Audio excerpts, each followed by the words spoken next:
नमस्कार मित्रांनो, लग्नानंतर होईलच प्रेम या मालिकेच्या 26 मेच्या भागामध्ये मानिनीने आता काव्याला चांगलंच पैलावरती घेतलेलं असतं आणि ती तिला तरातरा खाली ओढत घेऊन येते आणि विचारते की काय ग हे काव्या, कधी झाला होता तुझ्यावरती हल्ला आणि तू याच्याकडे बघू नकोस, सांग मला कधी झाला होता तुझ्यावरती हल्ला आणि इकडे माझ्याकडे बघ आणि बोल, कधी झाला होता हल्ला तुझ्यावरती, सांग मला. तर तेव्हा आता पार्थमध्ये बोलायचा प्रयत्न करत असतो. तर मानिनी आता पार्थवरती सुद्धा ओरडते आणि म्हणते, अरे तुला तर माहिती होतं ना, मग तू तरी सांगायचं होतंस मला. तिला एक अक्कल नाही, पण तुला सुद्धा नाही का? तुला तर लपवाछपवी करायची कधी सवयच नव्हती ना. असं ती ओरडत असताना आता काव्या हळू आवाजात म्हणते की नाही नाही मानिनी काकू, माझं जरा ऐका तुम्ही प्लीज, थोडंसं शांत व्हा आणि याच्यामध्ये ना पार्थची काहीच सुद्धा चूक नाही. मी सांगते ना तुम्हाला काय झालं होतं ते. असं म्हणून ती आता सर्व काही झालेलं तिला सांगू लागते आणि त्यावेळेस दीपक आलेला असतो आणि त्याने तिच्या तोंडावरती उशी दाबून धरलेली असते आणि त्यानंतर धक्का दिल्यानंतर तो तिथून पळून गेलेला असतो आणि बाहेर जाऊन पार्थने सुद्धा त्याला पकडलेलं असतं आणि त्यानंतर तो त्याला सुद्धा धक्का देऊन तिथून निघून गेलेला असतो असं ती सांगत असते आणि पुढं म्हणते की पार्थ मला म्हणाले होते की मी उद्याच्या उद्या ना पोलीस कंप्लेंट करतो.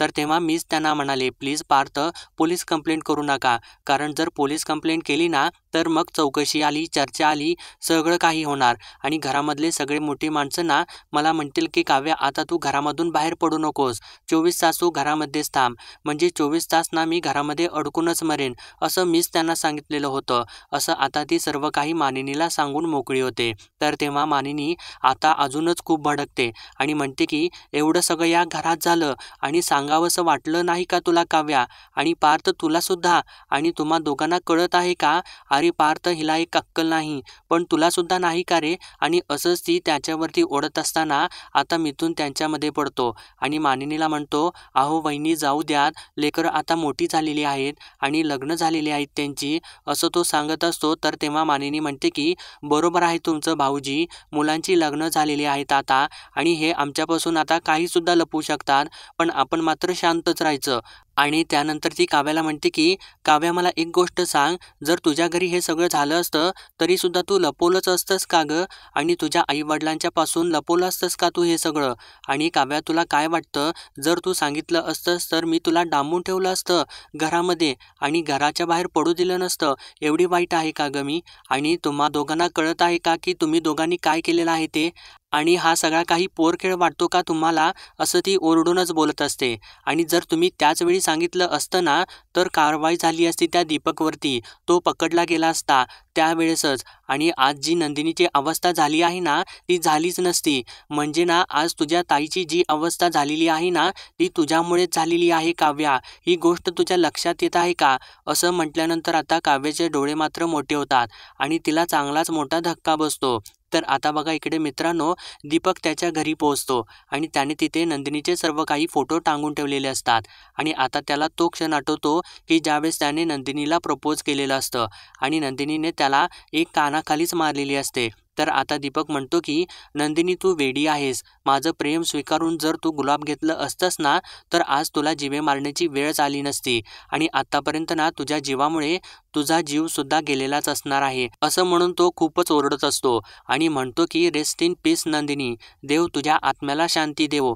तर आता परत इकडे बघा, पार्थ आता मानिनीला थोडंसं शांत करायचा प्रयत्न करू लागतो. तो तिला म्हणतो की आई, तू जरासं थोडंसं शांत होतीस का? काव्याना खूपच घाबरलेल्या होत्या, म्हणून कोणाला सांगू नकोस असं म्हणाल्या होत्या आणि प्लीज तू चिडू नकोस ना. तर तेव्हा मानिनी रागारागातच बोलू लागते आणि म्हणते की हो ना, मी ना चिडलंच नाही पाहिजे, तुम्हाला ना फक्त माझं चिडणंच दिसत आहे आणि माझी माया, माझी काळजी दिसत नाही तुम्हा दोघांना सुद्धा. आणि अरे हिला त्या दिवशी काही झालं असतं तर काय केलं असतं आम्ही, आणि नंदिनीला काही झालं असतं तर, असं म्हणून ती आता रडायला सुरुवात करते आणि पुढं म्हणते की अरे या दोघींची ना जबाबदारी आपल्यावरती आहे पार्थ. तर तेव्हा वसुंधरा मध्ये बोलू लागते. ती पार्थला म्हणते की अरे पार्थ, पण मी तर घरातच होते ना त्या दिवशी आणि मला सुद्धा हाक नाही मारली तुम्ही दोघांनी, आणि जर तेव्हाच कळालं असतं ना तर मी किंवा विक्रमने पोलिसांना फोन केला असता आणि त्यांना इथे बोलावून घेतलं असतं. तर तेव्हा मानिनी म्हणते, हे ना आज कॉन्फरन्समध्ये आहेत आणि जर त्यांना कळालं तर असं म्हणून ती आपली भीती व्यक्त करू लागते. तर तेव्हा काव्य आता मानिनीचा हात आपल्या हातात घेते आणि काकू प्लीज जरा शांत व्हा ना आणि मी जे काही वागले आहे ना त्यासाठी ना मी तुमची परत एकदा माफी मागते. तर आता मानिनी तिच्या गालाला हात लावून रडत असते. तर आता काव्य पुढं बोलते की प्लीज आता ना विक्रम काकांना यामधलं काही सांगू नका. ते घरी परत आले ना की मी सगळं स्वतःहून त्यांना सांगेन आणि उगीच ना त्यांना तिकडे टेन्शन नको. तर तेव्हा मिथून काव्याला म्हणतो की काव्या दीपक जर का इतकं पुढं गेला असेल ना तर त्याला वेळेस मागं ओढलं पाहिजे. तर आता बघा इकडे मित्रांनो नंदिनीला शांत झोप लागलेली असते आणि जेव्हा तिथेच उभा असतो आणि तो खूपच रागावलेला असतो. तो म्हणतो की यावेळेस आता त्याला फक्त मागे ओढणार नाही तर त्याला कायमचं मातीत गाडणार आणि यावेळी त्याने नंदिनीचा जीव घेण्याचा प्रयत्न केलेला आहे. असं तो बोलत असताना आता नंदिनी थोडीशी जागी झालेली असते. तर इकडे पार्थ म्हणतो की तो फक्त नंदिनीच्या जीवावर उठला नाही तर काव्याच्या जीवावर सुद्धा उठलेला आहे.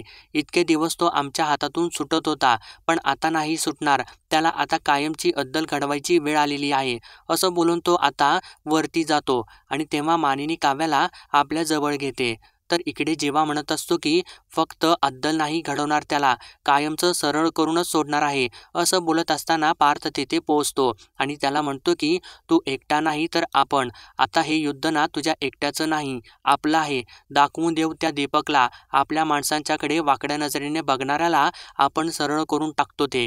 तर तेव्हा जीवा म्हणतो की सरळ तर करायचंच आहे पण आपल्या वाकड्यात शिरायची हिंमत नाही करणार तो हे दाखवून देऊ त्याला. देशमुख एकदाच वार करतात पण आरपार करतात. तर तेव्हा पार्थ म्हणतो की आता ना तो सुखाची झोप घेत असेल. तर तेव्हा जीवा म्हणतो की पण उद्याची सकाळ त्याची शेवटची सकाळ असेल. आणि असं बोलल्यानंतर ते दोघं एकमेकांच्या हातात हात देतात आणि तेव्हा काव्या तिथे येऊन ते सर्व बघते आणि तिला धक्काच बसतो. तर मित्रांनो दुसऱ्या दिवशी सकाळी ते सर्व बघून आता वसुंधराला खूपच घाबरत सुटलेलं असतं आणि ती मनातल्या मनात बोलत असते की खरं तर ना काल नंदिनीच्या बाबतीत जे काही घडलं ना त्या दीपकने तिच्यावर जो काही हल्ला केला त्याच्यामध्ये माझा काहीसुद्धा हात नाहीच. म्हणजे एक वेळ होती की जेव्हा मी स्वतः दीपकला त्या नंदिनीला लग्नामधून किडनॅप करायला सांगितलेलं होतं पण त्यानंतर खरं तर माझा आणि त्याचा काहीसुद्धा संबंध नाही. पण तरीसुद्धा का कुणास ठाऊक मला खूपच भीती वाटत आहे आणि हे ना सगळं प्रकरण माझ्यावरती शेकणारच नाही ना. तर ती असं मनात विचार करत असते आणि अचानकपणे मागून येऊन रम्या तिच्या खांद्यावरती हात ठेवते. तर वसुंधरा चांगली जोराने घाबरते.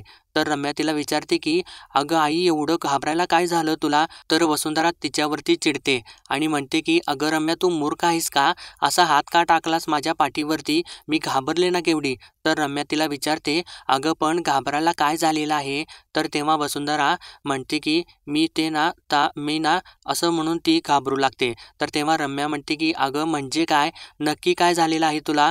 तू सकाळी सकाळी अशी फेऱ्या मारत आहेस. तुझं पोट वगैरे दुखत आहे का काही खराब वगैरे झालेलं आहे का. तर तेव्हा वसुंधरा नाही ग तसं काही सुद्धा नाही असं सांगते. तर रम्या म्हणते मग काय आहे काय झालेलं आहे सांग ना आणि तुझे डोळे बघितले आहेस का किती थकल्यासारखे दिसत आहेत ते आणि तुझी नीट झोप झालेली नाही का आई असं ती विचारू लागते. तर तेव्हा वसुंधरा म्हणते अगं पण नीट झोप व्हायला ना अगोदर झोप लागायला पाहिजे ना. जरा डोळा लागला की मी दचकून उठत होते आणि रात्रभर हेच चाललेलं होतं नुसतं. तर रम्या परत म्हणते की अगं आई मी तेच तर विचारत आहे ना असं दचकून उठायला झालं तरी काय. तर तेव्हा वसुंधरा म्हणते नाही ना अजूनपर्यंत तसं काही सुद्धा झालेलं नाही पण होणार आहे. तर तेव्हा रम्या तिला विचारते की अगं आई काय होणार आहे. तर तेव्हा वसुंधरा तिला म्हणते की अगं रम्या तू विसरलेली आहेस का की मी तुला काय सांगितलेलं होतं काल आणि मी तुला हे सांगितलं होतं ना की नंदिनीवरती जो अटॅक झाला त्याच्यानंतर पार्थ आणि जीवाने शपथ घेतलेली आहे की ते आज दीपकला मारायला जातील म्हणून आणि खरंच ती दोघं दीपकला मारायला गेले तर काय होईल याचा विचार तरी कर.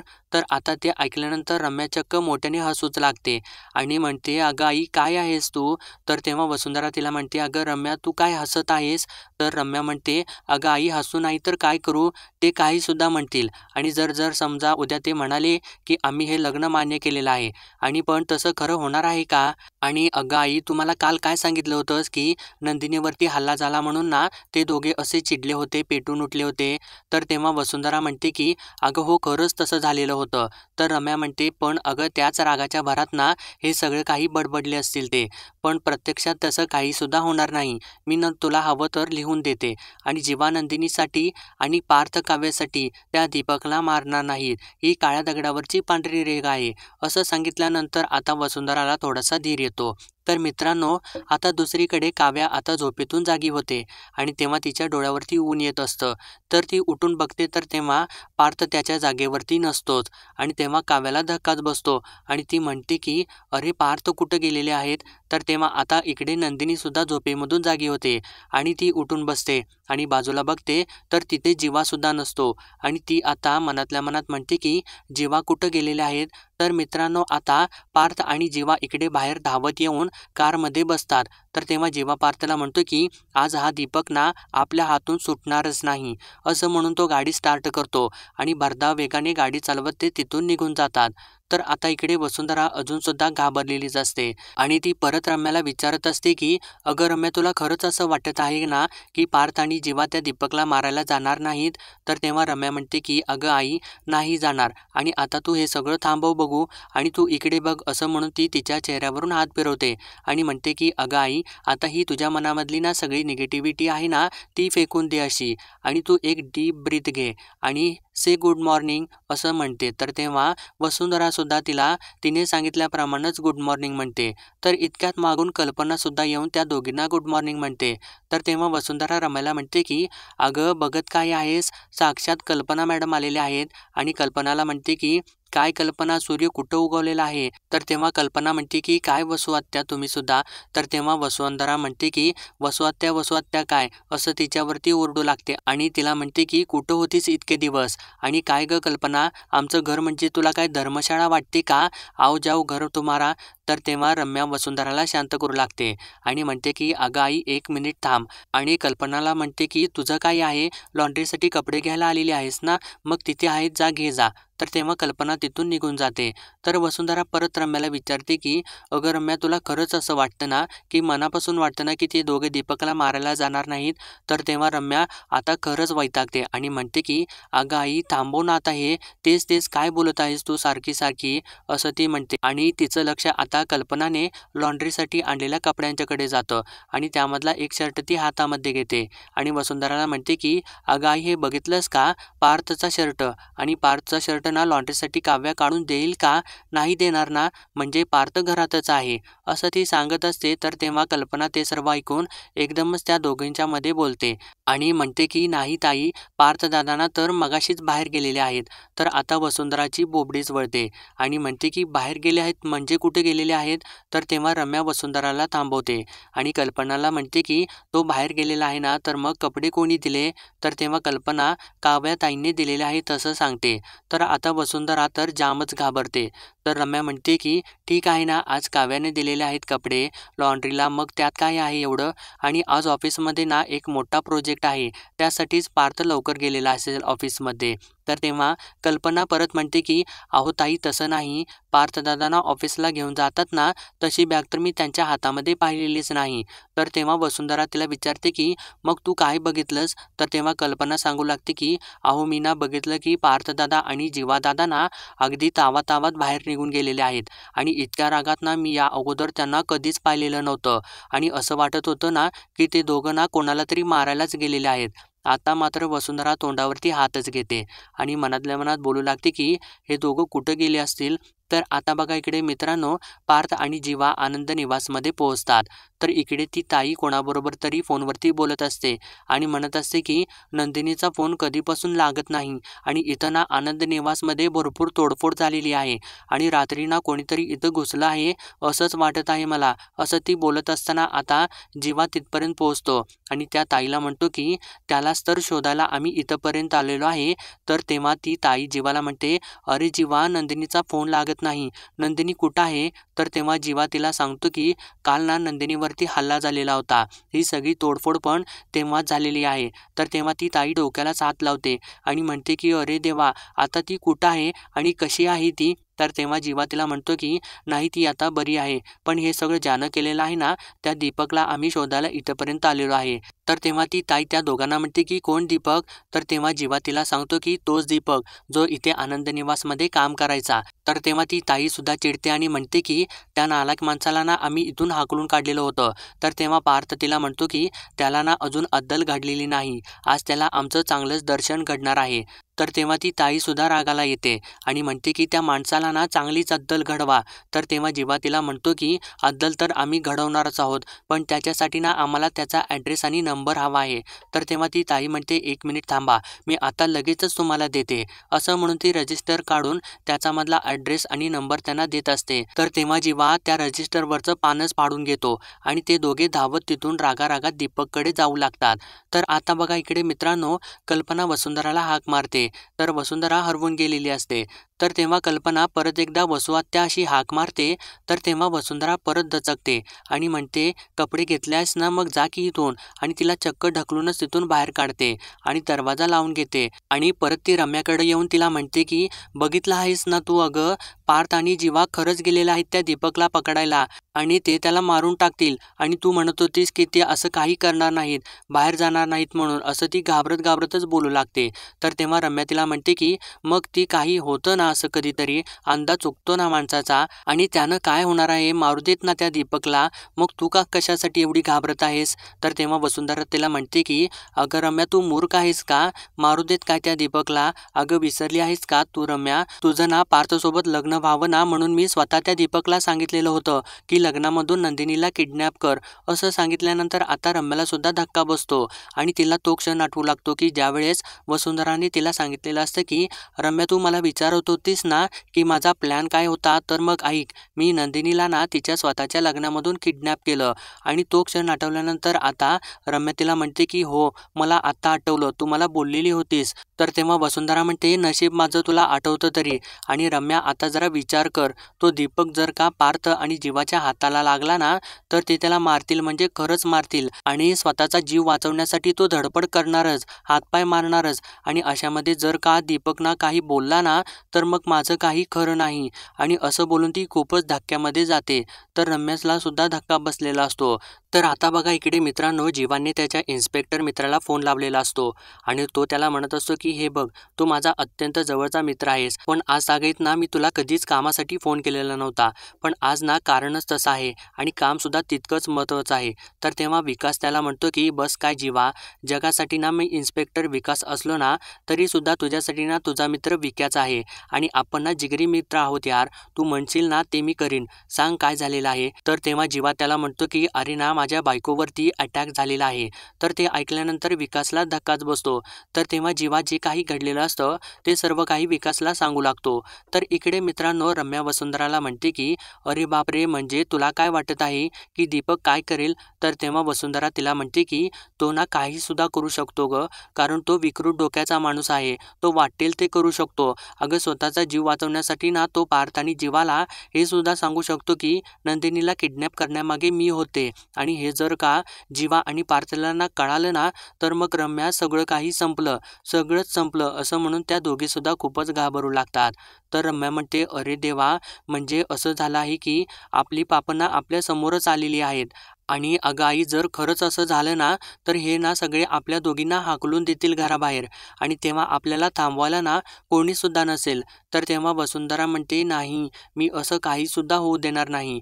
पार्थ आणि जीवा ना तिथे पोचायच्या आधी मला त्या दीपकला सावध करावंच लागेल. तर मित्रांनो, आता बघा इकडे जीवाने त्याच्या मित्राला म्हणजेच इन्स्पेक्टर विकासला सर्व काही सांगितल्यानंतर विकास खूपच रागाला येतो आणि म्हणतो की त्या हरामखोराची हिंमतच कशी काय झाली वहिनींच्यावरती हल्ला करण्याची, आणि थांब, आत्ताच मी येतो आणि आपण त्याची चांगलीच सोय करू.